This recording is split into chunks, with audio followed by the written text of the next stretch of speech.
Prime Minister Mark Carney's government is getting ready to table its first budget this week, one that will be markedly different from budgets of the past. And experts say the budget could include a deficit of up to $90 billion. Well, all eyes across Canada will be on the nation's capital this week as the federal government is set to release its long-anticipated budget. It will be Mark Carney's first as Prime Minister, and it comes at a critical time with elevated trade tensions between Canada and the United States. Budget will get operational spending under control. We will make generational investments with a plan to protect our communities, our borders, our way of life. Our government has the fiscal capacity to act decisively, and we must draw on these strengths now. The news hit like a financial thunderclap. Canada's Prime Minister Mark Carney just unveiled what's being called a generational budget. But behind the polished words and confident tone, the numbers are staggering. A $75 billion deficit, one of the largest in Canadian history. And as Washington struggles with its own economic uncertainty, many Americans are asking a serious question. Is Canada about to outspend itself into crisis while the U.S. teeters on its own edge? Mark Carney has been selling this plan as a bold leap forward, a budget blastoff to restart a shrinking economy. He's calling for massive spending on defense, home construction, infrastructure, and border security. In his words, this is about protecting Canada's way of life. But for many Canadians, the word that keeps echoing isn't protection, it's price. The country's deficit was already hovering around $52 billion last year. Now, Carney's proposal could push that number to $75 billion or even higher. Critics are calling it the cost of Carney. This budget might be a little bit different from budgets of the past, like this one from 2024. A phrase that's quickly caught fire on social media and talk shows across North America. The opposition says it's a dangerous experiment, one that could leave future generations buried in debt. But Carney, a former Bank of England governor and longtime economist, insists it's the only path to secure growth in a time of global instability. Here's the challenge. Canada's economy is shrinking. U.S. tariffs have hit exports hard. Foreign investment is cooling, and productivity has slipped to one of the lowest rates in the G7. Carney believes that by spending big now on housing, defense, and clean energy, the government can kickstart growth, create jobs, and spark private sector confidence.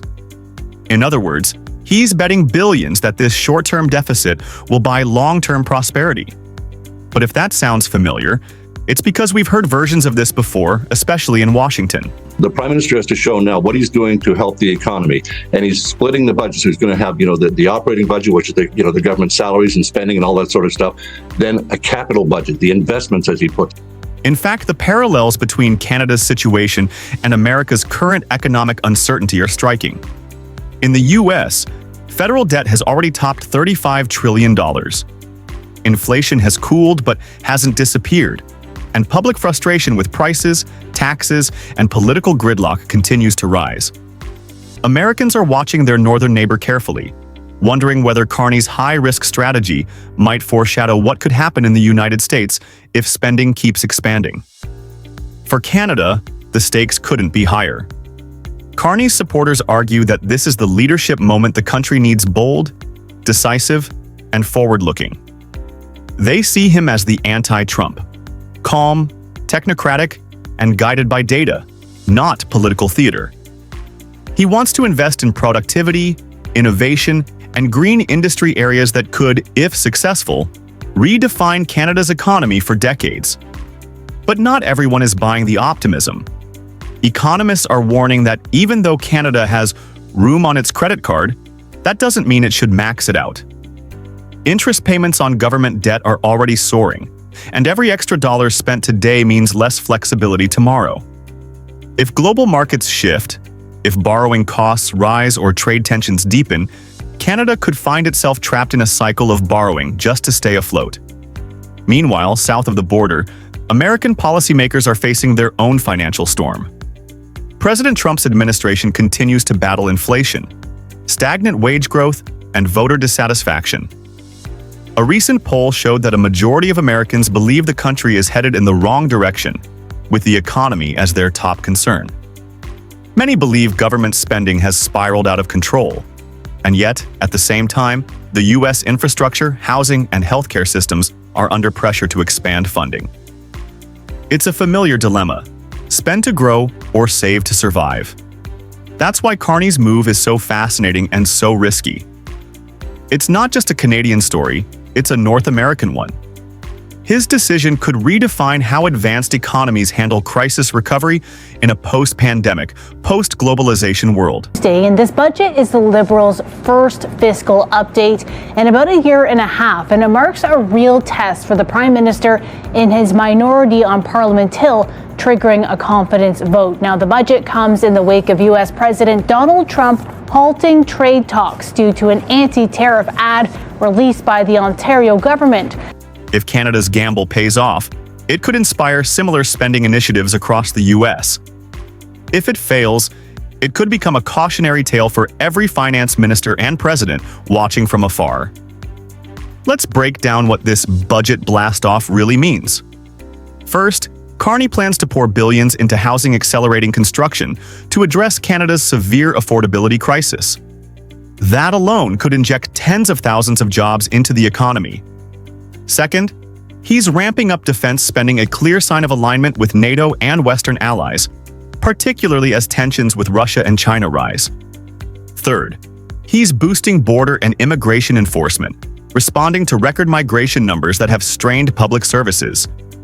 And finally, he's funding green growth, aiming to position Canada as a leader in renewable energy manufacturing and climate technology. But the immediate cost is enormous, and the return is uncertain. A senior Canadian economist put it bluntly: you can't spend your way out of every economic storm. At some point, you have to grow your way out. Deficit is $10 billion or $15 billion. We're not personally affected very much. At a certain point, though, that accumulated deficit you have every year has to be borrowed, and the government starts to pay interest on those bonds that it's borrowing with.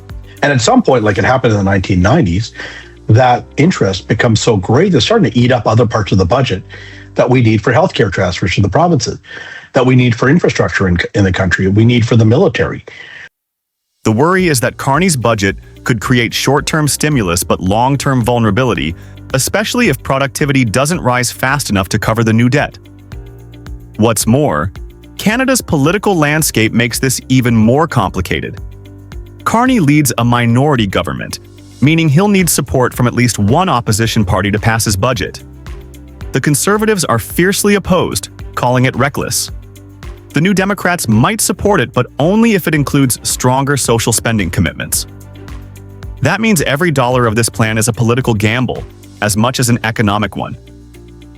From Washington's perspective, Carney's aggressive spending is a double-edged sword. On one hand, it could stimulate trade and demand for U.S. exports, especially in construction and defense. On the other, it could weaken the Canadian dollar, making American goods less competitive and increasing pressure on U.S. industries already struggling with tariffs.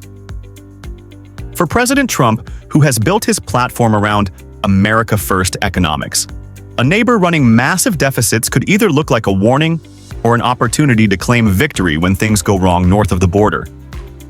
And yet, there's a human side to all of this that often gets lost in the political noise. For millions of Canadians, the economy isn't just numbers, it's their rent, their groceries, their paychecks. Inflation has squeezed households across the country, and housing prices have pushed entire generations out of the market. Carney's argument is that these are not normal times, and that normal solutions won't work. He's asking Canadians to trust that big spending now will lead to stability later. Still, public opinion remains split. Some see Carney as a visionary who understands that the world has changed, that in an age of global competition, energy transition, and security threats, standing still is the real danger. Others see him as an elite banker playing politics with taxpayers' money, repeating the same promises Canadians have heard for decades. For Americans watching from across the border, this moment feels eerily familiar. Big spending, big promises, and a growing deficit, it's a story they've lived through before. The question is whether Canada will pull off what Washington often struggles to do: turn public spending into real, lasting prosperity. Mark Carney's $75 billion risk isn't just about budgets, it's about belief. Belief that a country can spend its way toward a stronger future, even when the numbers don't add up perfectly. It's a test of economic courage, or, depending on who you ask, economic arrogance. In the end, Carney's push for generational investment could define his legacy or destroy it. His vision might rebuild Canada's economy or drown it deeper in debt. What happens next will test whether this is true leadership or just economic arrogance disguised as ambition.